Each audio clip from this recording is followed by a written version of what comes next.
Hi, I'm Skinny Cheeks. Today we're going to go through the Sorcerer feedback. I already did a video on the Dragonite. I'll have it linked below if you want to check that one out. Just a quick recap on what we're doing here. Overall, I think the direction to move towards tanking, healing, DPS for the skill lines is the opposite of where we should be headed. Instead, within each line should be enticing skills for all three roles. The following suggestions are not meant to suggest these are the exact changes that need to happen, but instead these are meant to be ideas to point in the general direction many in the community believe that this should be moving. And again, I want to emphasize this because a lot of comments on the Dragonite video were saying things like, well, this specific change, I don't like it for this reason, or like these are too many buffs for the Dragonite. Like, these are meant to give ideas for ways we can move to a better place. It's not saying like every single thing here should go through at the same time. These are just ideas on how we can push things into the right direction. So just want to emphasize that. And again, this is mostly from a PvE perspective. If something's not compatible with PvP, make use of Battle Spirit and 2 monsters features that we have available to us already. All right, let's scroll down to the Sorcerer. Here we go. Start out with Dark Magic. Dark Magic is currently one of the worst performing lines for PvE. Similar to Draconic Power and Shadow, it really isn't used for any role currently, which is just a terrible place for a skill line to be in. And so we'll start off with the ultimate. Absorption Field and Suppression Field are the 2 morphs here for Negate. Very cool idea for an ultimate, but sadly the PvE encounter team rarely allows for it to have any use. Only a couple of niche scenarios where this has any effect, and without the stun having an effect, neither the damage or the healing are worth using this for.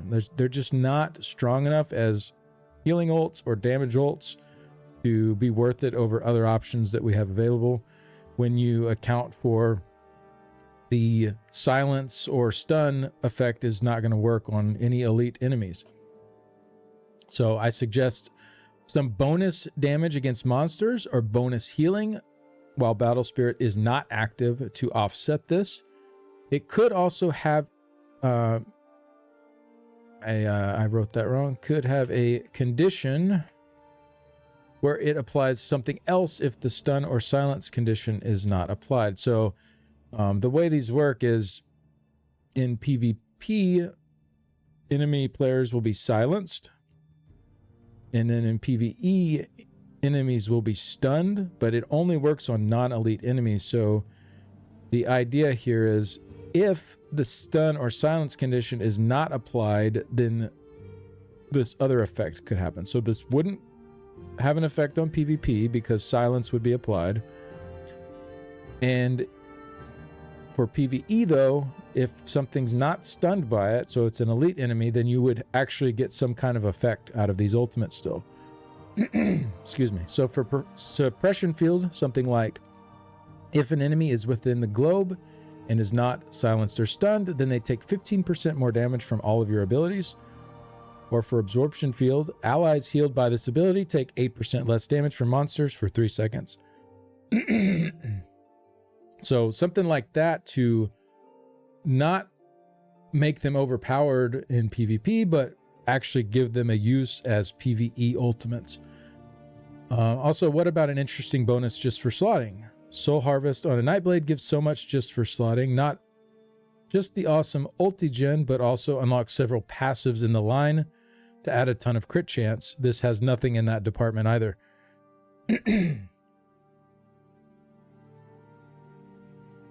Excuse me, this is the time of day my throat always acts up on me. So yeah, something here for these ultimates to give them some usefulness for PvE would be very welcome. Yeah, I really like this one here though.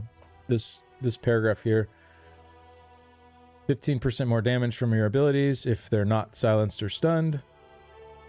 And then less damage taken for the healing morph. But we'll go ahead and move on. Shattering Spines. This is a delayed burst ability that also applies Major Maim. You don't really see this one being used This could be a fun delayed burst ability similar to Shocks or Blast Bones on a unique 4-second timer, but the tooltip is way too low for it to be used that way currently. It's only 1979. Those Blast Bones and Shocks are like over 3K for the tooltips, for the base tooltip. So longer timer and lower tooltip. Yeah, it has a longer timer and a lower tooltip than those. This is likely because you can spam it to make the effect end early and get the damage immediately. So like if I cast this once and then I cast it again, it's kind of like Wall of Elements. How if you cast it again, Unstable Wall of Elements, if you cast it again before it's done, it immediately procs the AoE part. That's how this effect works.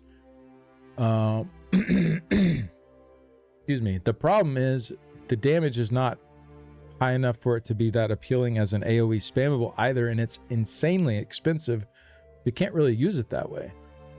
So maybe remove the ability to end early by recasting and greatly increase the damage of the tooltip. Also reduce the cost by quite a lot.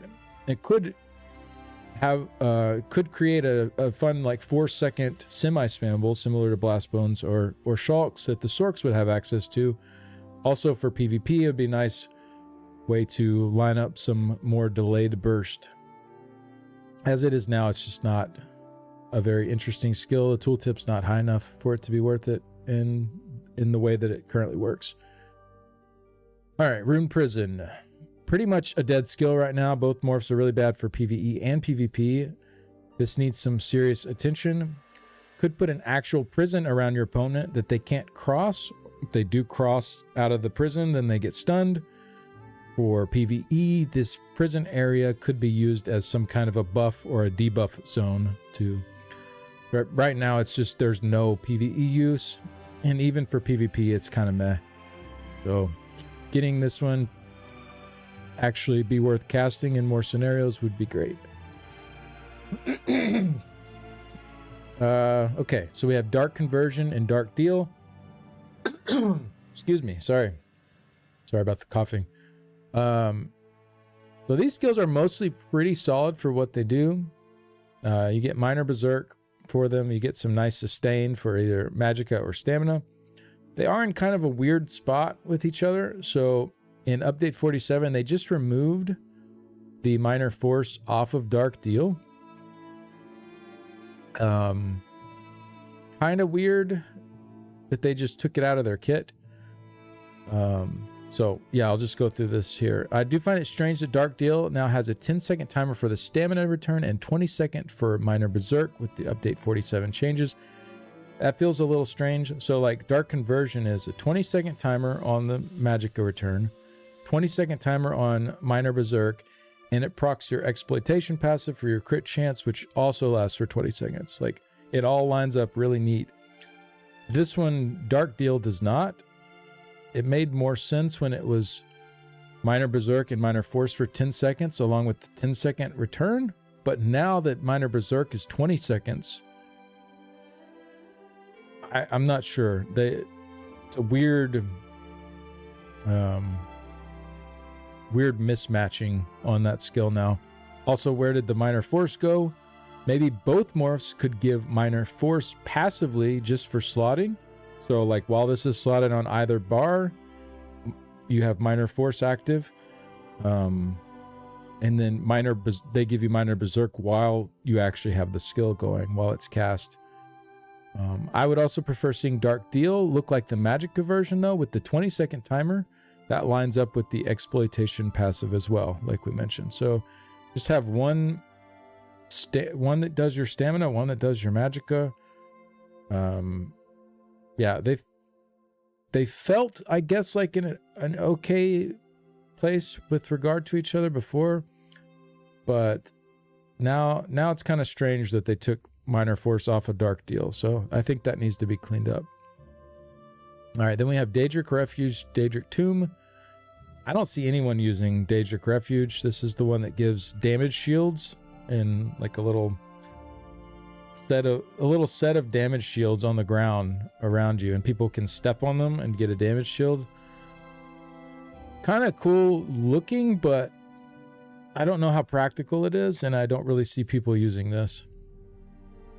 Daedric Tomb could be a really interesting skill, but unfortunately the way it works is very wonky.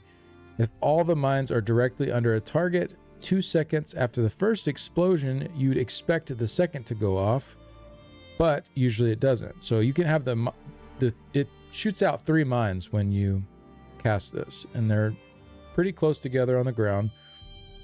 But you can have a target sitting over all 3. The first one will pop, but then the next 2 just don't, even after the delay that it says. So most of the time you only get 1 damage hit from this instead of 2 or 3. If you wanted to use it against multiple enemies, it could be cool if the explosion was actually an AoE, but it only deals single target damage, so it's really bad in AoE scenarios too. Say you have a pack of 5 enemies running up, you hit 3 of them. Like, it's not good in either scenario. It's a cool concept, the skill design itself, but it needs to actually work. So let's give this a place for damage dealers. Oops. Moving on to Blood Magic. This is the passive that they just added on, a 10% increase to stamina or magicka, whichever is higher. They moved it off of Bound Aegis and Bound Armaments and onto this passive. While I'm not opposed to buffs, this is far from enough to make Dark Magic a desirable line for PvE. The condition is okay, but it's still a little strange for it to require full health to trigger the passive. It's not like this line is overpowered, so I'd much rather just have the extra 10% resource be on the Exploitation passive on a 20-second timer for easier uptimes. Or just stick it on this passive as like an always active sort of deal. It's just it's a little strange with the way it currently works. Then the Persistence and Unholy Knowledge passives. These are 2 sustained passives in 1 line. Persistence is a little weird. It can be pretty useful for sustain for PvE. I'm sorry, for PvP. Hey, Abby. Can be pretty useful for PvP sustain because you can block an attack and then get a pretty massive cost reduction. Also for PvE tanking, it's pretty nice, but overall it feels like it's taking up a passive slot that could be used elsewhere. So we already have nice cost reduction in Unholy Knowledge, so why don't we just bump this one up, take some out of this, bump Unholy Knowledge up maybe 8%, and also include your core combat abilities, just a flat 8% to all cost reduction. And then get rid of Persistence for what it does here. It could be a prime place for a proper damage passive. I liked Salpal's suggestion of 4% crit chance at all times on this. So it'd be similar to the Master Assassin passive, except a little lower since there's no flanking requirement. So Master Assassin gives 6.6% crit chance, but you have to be flanking to get it. So this could be similar, but only 4%, but you get it whether you're flanking or not. I think that would help out a lot with the damage you can currently get in this line. Also, Exploitation passive. So this looks just like the Assassination Hemorrhage passive. This one, that gives minor savagery. But that passive also gives 10% crit damage, while this one only gives this buff. So it would be great to see the 10% crit damage on here as well. Or for something a little different, maybe it could have a % increase to direct damage. But it feels a little weird that the Nightblade's version gets 10% crit damage on it, and this just gets nothing else. So I could definitely see a secondary part added to that. Also, when are we going to do away with the separation of Sorcery Brutality and Prophecy Savagery? Like, this one's only Minor Prophecy, not Minor Savagery. This is still there with the class minor passives and with potions. Feels like an ancient relic in today's game and is holding us back from having more unique options. What if Prophecy and Savagery actually did different things and you had a reason to have both in your group? This half-finished state has gone on for way too long. It's been years now that we've been left in this half-finished state. And honestly, it's just unacceptable that ZOS has been okay with that. So definitely would like to see something overall done with prophecy, savagery, and brutality and sorcery. But we'll move on to Storm Calling. This is a good line for damage, especially in solo or less organized scenarios. Not much here in this line for support, though, as it is. Power Overload is a pretty fun ultimate, but also pretty niche in the areas that it works and is actually useful. One of the more interesting and fun interactions it had was just removed with the Void Mantle mythic, so that mythic will no longer boost your Overload heavy attack damage. So I'd like to see more interesting and unique interactions, not less. I really hate when they take stuff away like this. I feel like every change like this is a step backwards from where we should be headed. So we need more of these kind of fun, unique ways to augment our skills in the game, not less. So I hope they rethink that at some point, even if the specific balance of it needs to be readjusted. It shouldn't just not work on this ability. It's just kind of silly. Other than that, though, it's a pretty strong ultimate for single target damage too for the light attack version. You can't use it with Velothi, so that's another limitation there. But yeah, I find that kind of weird too. It's like it counts as a light attack for Velothi, but it doesn't count as a heavy attack for Void Mantle. So it's like if it's in the player's benefit, then we're not going to let it work. But if it's in the player's detriment, then we're going to go ahead and let the mythic continue to not let the damage through. It's just feels very anti-player, a lot of the decisions that are made around stuff like this. Moving on to Endless Fury, Mage's Wrath. This is the execute in this line. Mage's Fury is a really sad execute for PvE, and the nerf for the duration to be only 2 seconds hurt it for PvP too. It's pretty much the weakest execute skill in the game. It is the weakest execute skill in the game. Needs to be revisited. Maybe one morph could act as a proper spammable up until 20% health remaining, and then flip to an execute after that moment. So it could be interesting to have a skill that's a 2-in-1 combo like that. You use it for both the start of the fight, and then it's also your execute in one skill. We don't really have skills that do that except for like Shrouded Daggers with the Executioner's Blade weapon set. Also, maybe give both morphs the increased AoE damage and execute. Could also get a % damage done bonus to monsters if we're worried about PvP balance here. These are all separate ideas that could help boost this skill up. Currently, it's just not good. Nightingale had a similar idea for a morph here. I liked this one. He called it Bolt Strike. He gave it a regular spammable tooltip with guaranteed concussed for the upfront hit. So you get a normal ranged spammable tooltip. You get guaranteed concussed on every hit. And then additional damage to the target and nearby enemies if they're under 50% health. So an extra 696 once they fall below 50%. So it's a much lower execute, but much higher base damage. I think I'd still prefer 20% health for the threshold and go back to a higher execute value for this part.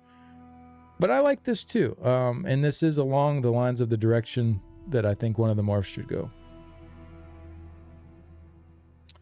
All right, so next up is Boundless Storm and Hurricane. Right now, Hurricane is a great skill, but Boundless Storm is very underwhelming.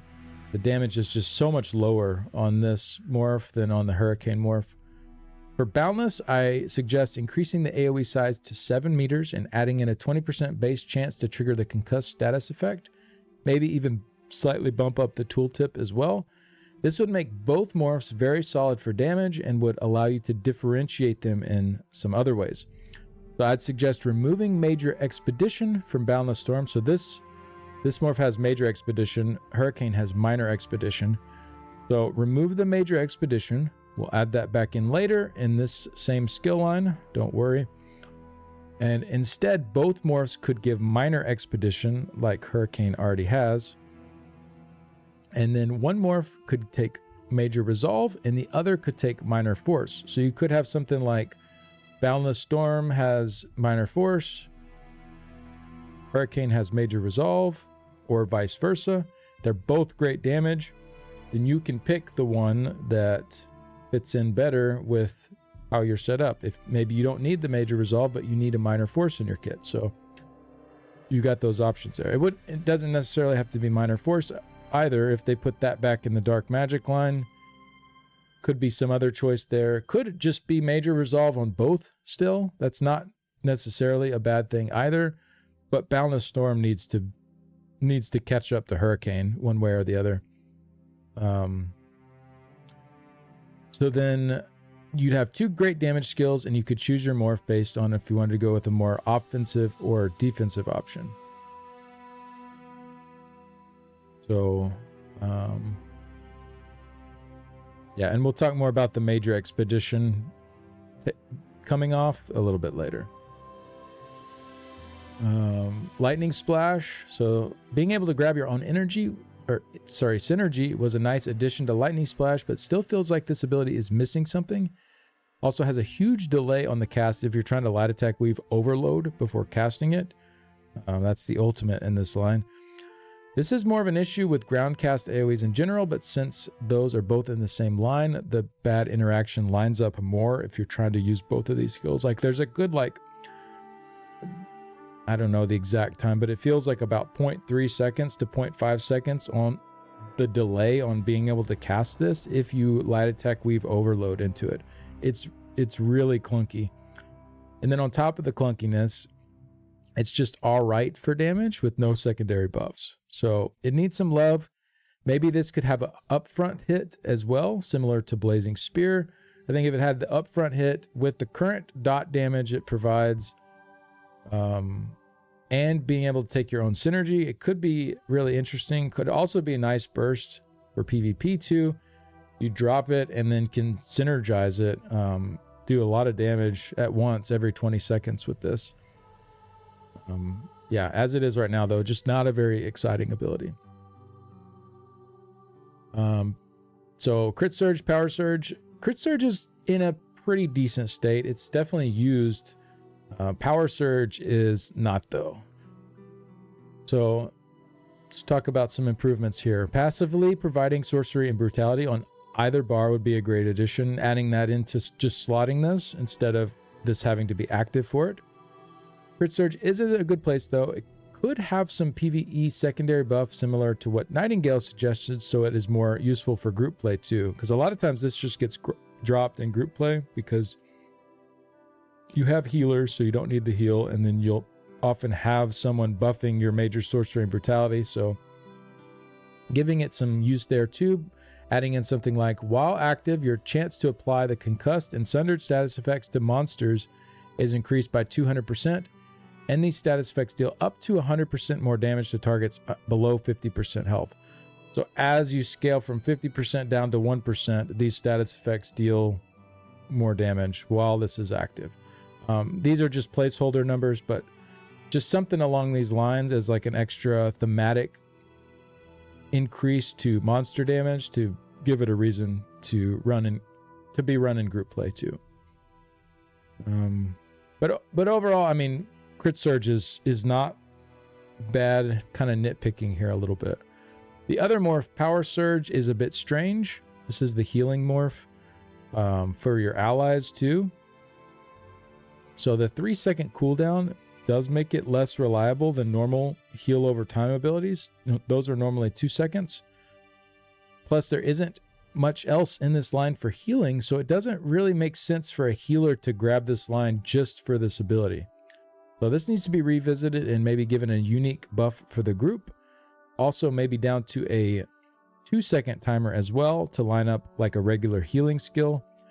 Minor Courage could fit the theme here. For like a Power Surge, you're giving your your group minor courage with this also, or prophecy and savagery to the group members. So since you get your major sorcery and brutality, and then if you run this, you and group members also get prophecy and savagery. So that could be an interesting thing to shake up the exact ways people need to set up their bars for certain encounters. But right now it's just not worth taking at all.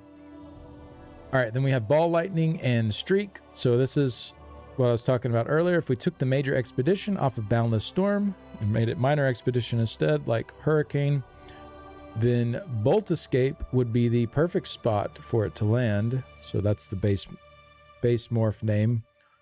You're already using this skill if you need the extra movement, so the bonus would synergize perfectly with the use of this skill. So you cast this, and for 4 seconds you get Major Expedition. While Boundless is a 30-second... Yeah, so it synergizes with the use of this skill perfectly, having the Expedition there. While Boundless is a 30-second dot that you just constantly refresh way too early if you need the speed buff. I always felt like that was really weird. This and Quick Cloak both feel kind of strange that they chose to put the 4-second speed boost on a really long 30-second dot. Because like the whole idea with those abilities is you get a lot of extra time out of them, but if you want the speed part, you're just constantly casting them. So it doesn't really synergize with their uses too well. Streak seems like it's in a decent spot for PvP. Probably doesn't need to be made PvE combat relevant due to the function of the skill.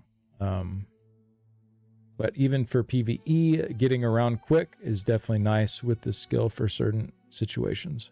So, and then Energized. So this is a theme that I'm going through with all of the skill lines that have bonuses like this. So we talked about this in the Dragonite video too. So bump these up to 8% each, even 10% I could see. Let people really lean into certain themes more by taking certain lines. And then also maybe something in the passives for Concussed and Sundered.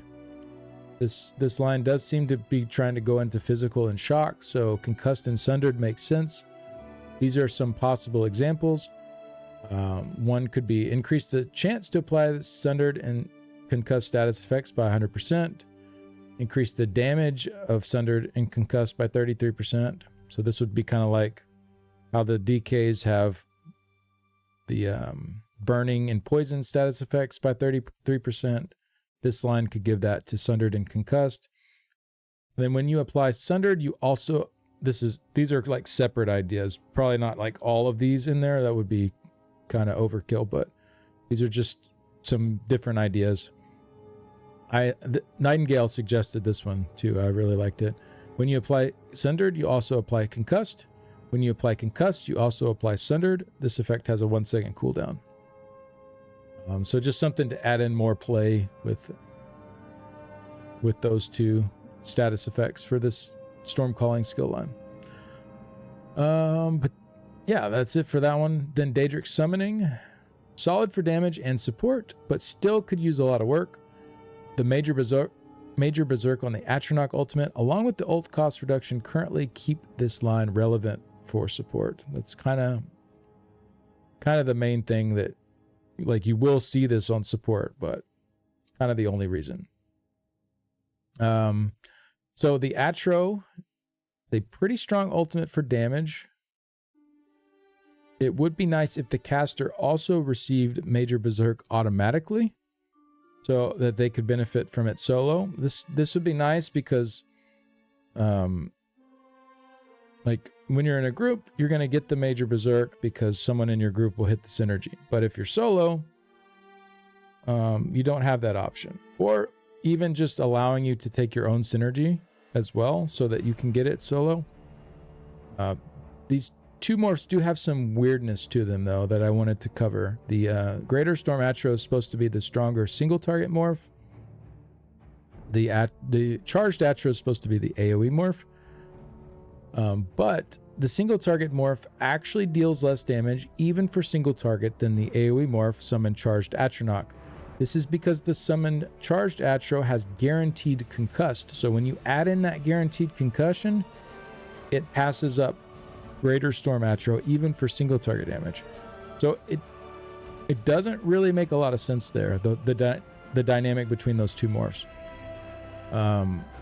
It seems like they should both have the guaranteed status effect, and then one would be the better single target morph and the other the better AoE morph, or something additional done to better distinguish between the two. Right now they are in a weird place though.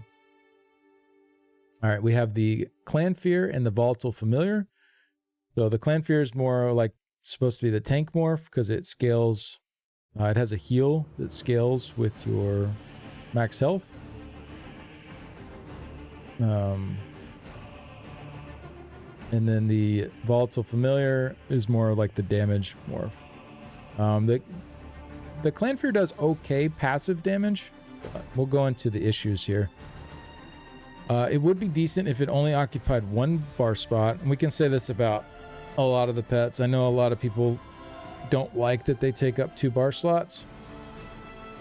But the Clan Fear especially, trying to run that on a support role, like as a tank, as your burst heal, whew, it's just not worth giving up 2 bar slots for a tank to use it.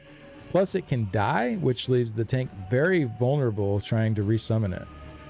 So lots of negatives there if you're trying to have this as a burst heal for a tank. And then if you need the heal on a damage dealer, the Twilight Matriarch heals way more than the Clan Fear. So this is kind of just left in a weird spot. It would be nice to see it differentiate a bit to find a purpose, or to allow for it to be used on only 1 bar. Volatile Familiar, this is the damage morph. It is a strong skill, but it relies way too much on Daedric Prey to reach its potential. It would be nice if the current result was achieved with the base damage being improved and Prey being at a lower amount but applying to all summons. It also sucks to give up 2 bar spots for skills in general. Yeah.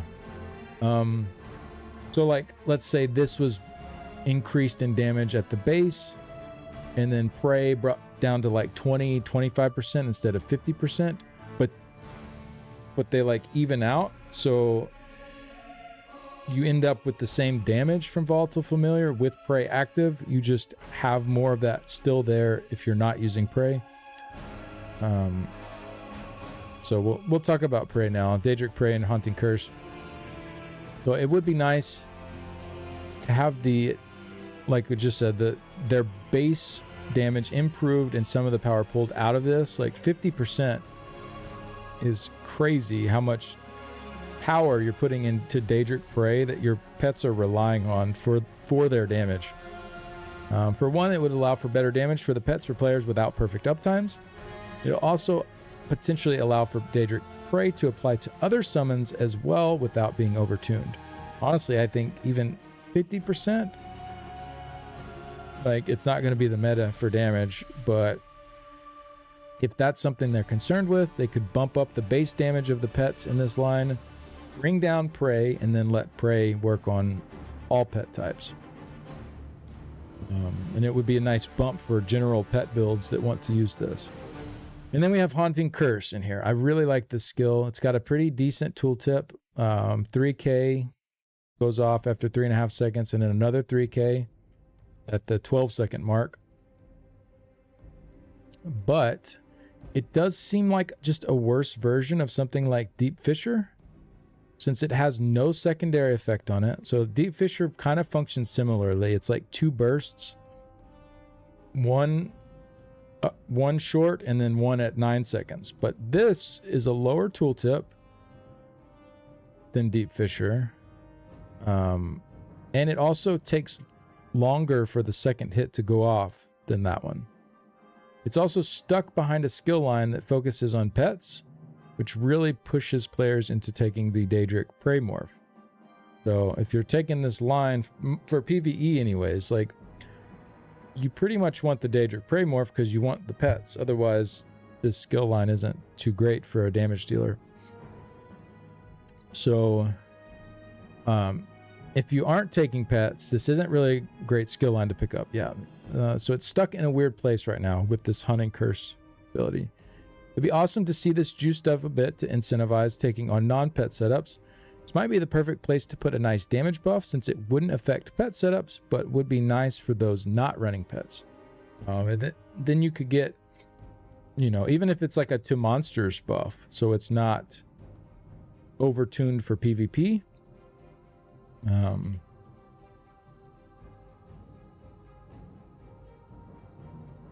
But something here to help out non-pet setups that want to take this line, because there are fun things in this line that don't involve pets.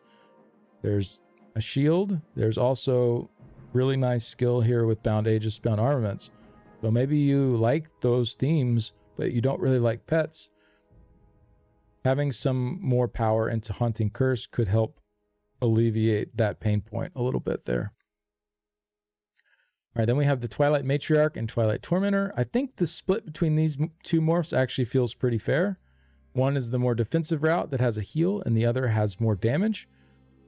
However, the activate on the Twilight Tormentor is not very good. It would be nice to see this given something that's actually worth casting outside of a pre-buff or an in-between phases. It's just not enough of an increase to cast this as a part of your rotation versus just casting another spammable cast. So either a larger increase or just a % boost to all skills at a lower amount. There are lots of routes that would be better than what it currently does, but just giving this skill a reason to be cast as a part of your rotation would be great. But overall, I think the balance between the two morphs is pretty decent. I see a lot of people solo using the Matriarch morph because it does have a nice burst heal. All right, next we have the shields, Hardened Ward and Regenerative Ward. Hardened Ward does grant a really large shield. It's nice, but it's kind of bland. It doesn't have any other function. Like there's no other secondary effect on this other than it's just a shield. That's it. So with bar space being as tight as it is, especially for support, it's often way more enticing to grab a shield that's a little bit smaller, but also offers other secondary effects like scribing shields. You can get a bunch of other bonuses on them, and they won't be quite as large as shields, but like the difference in the shield size is more than made up for by the extra secondary effects that you get. So since they took the heal off of Hardened Ward, it's just, I don't know. It's not that enticing now. If I'm running a tank, I'm just generally not going to have the bar space to slot this.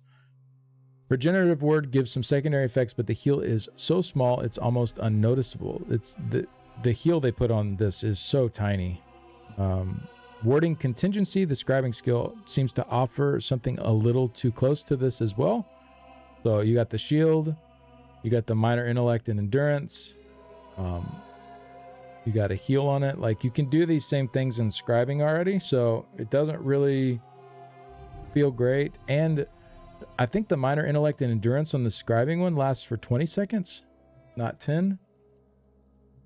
So yeah, these need some love. They ended up in a weird spot after they nerfed the heal on Hardened Ward and regenerator whatever. I'm not trying again. This one's needed some love for a long time. They've tried to put things on it. It's just not happening. So revisit those two, and then Bound Aegis and Bound Armaments. These losing the max resources definitely stung. They moved that over to the Dark Magic line. But I feel like Bound Armaments made up for what it lost much better than Bound Aegis did.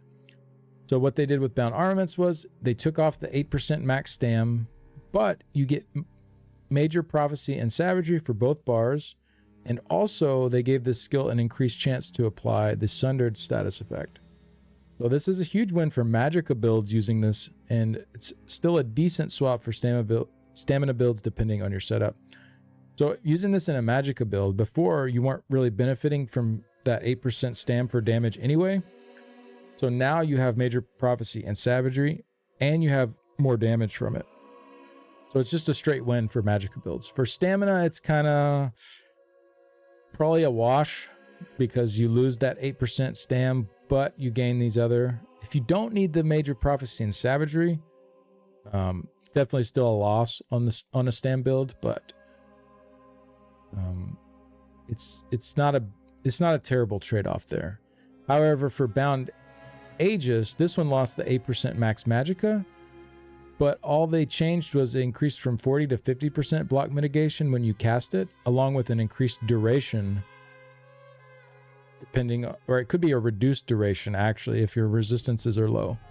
But the duration will scale with your resistances now. It could be minimum of 3 seconds, but it could be upwards of, maybe 10 seconds if you have a lot of resistances. They said it's capped at 15, but the amount you'd need for that would be insane.